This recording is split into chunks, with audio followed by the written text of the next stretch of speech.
और मेरे बहुत प्यारे बच्चों, आप सभी को जय हिंद। ये किसी भी देश के लिए बहुत ही फख्र का दिन होता है। लगभग हर देश अपना एक दिवस मनाता है जहां उसकी स्वतंत्रता की या कुछ नए रिफॉर्म की बात होती है।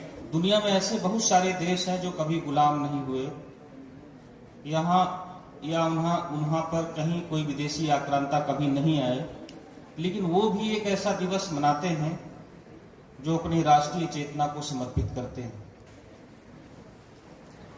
भारत, प्राचीन भारत, जिसका उदाहरण सारी दुनिया देती है, उसके आध्यात्म के लिए, उसके ज्ञान के लिए और उसकी समृद्धि के लिए। मध्यकाल में कुछ ऐसी गलतियां हुई जो हमारी खोट, हमारी आपसी एकता में जब बिखराव आया तो हम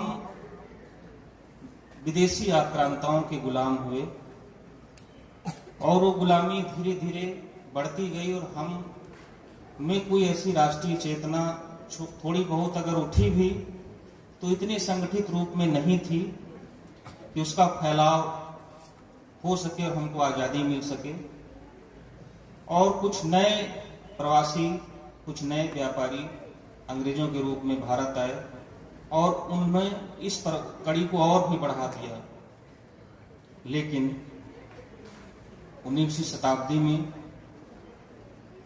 जो सदियों से संघर्ष चला आ रहा था उसको अंतिम रूप दिया गया और बहुत सारे सेनानियों ने अपने व्यक्तिगत जीवन, सुख दुख, अपने कैरियर, अपने परिवार, इन सब चीजों की परवाह किए बिना देश के लिए जान लड़ा दी और बदले में हमको मिली क्या? आजादी, स्वतंत्रता, जिस भी नाम से आप लोग जानते हैं।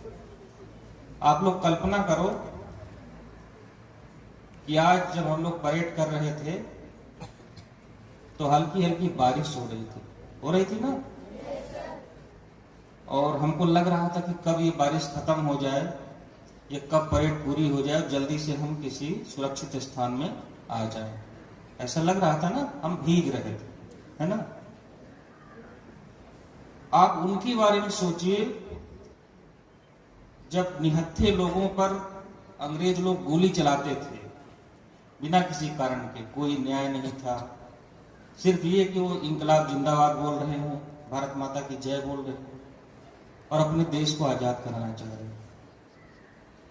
ऐसी विषम परिस्थितियों में भी उन लोगों ने अपने देश और अपनी आजादी की ताकत के बल पर गोली खाते हुए आगे बढ़ रहे थे। जीवन का परवाह, वो कौन सी गोली किसको लग जाए ये चिंता नहीं थी। और उसके बदले हमें ये आजादी मिली। एक जिक्र आता है यहाँ के सेनानी, कई बार ऐसा हुआ है कि किसी गोली खाते व्यक्ति का झंडा गिर रहा है तो वो झंडा गिरने ना पाए, उसको आगे चलकर नए सेनानी ने उसको उठा लिया और वो भारत माता की जय, इंकलाब जिंदाबाद बोलने लगा और उसको भी गोली लगी। ऐसा नहीं है कि आज की तारीख में इस तरह के भाव नहीं है, इस तरह के राष्ट्रभक्त नहीं। आज भी आप लोग आए दिन न्यूज में सुनते हो, समाचारों में पढ़ते हो कि आतंकवादियों से लड़ते हुए इतने लोग शहीद हुए, है ना। उनका भी घर परिवार है, उनकी भी अपनी जिंदगी है।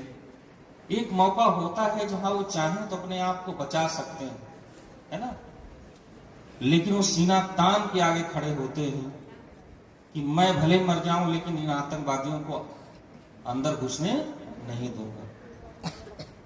तो ऐसा नहीं है कि ये उदाहरण बहुत पहले था या वो जमाना चला गया। आज भी लोग देश की रक्षा के लिए अपने व्यक्तिगत सुख दुख को परे रख देते हैं। वो कौन सा जज्बा है? कुल मिला के हम ये कहना चाहते हैं, आप लोग समझो इस बात को, आजादी के मूल्य को समझिए।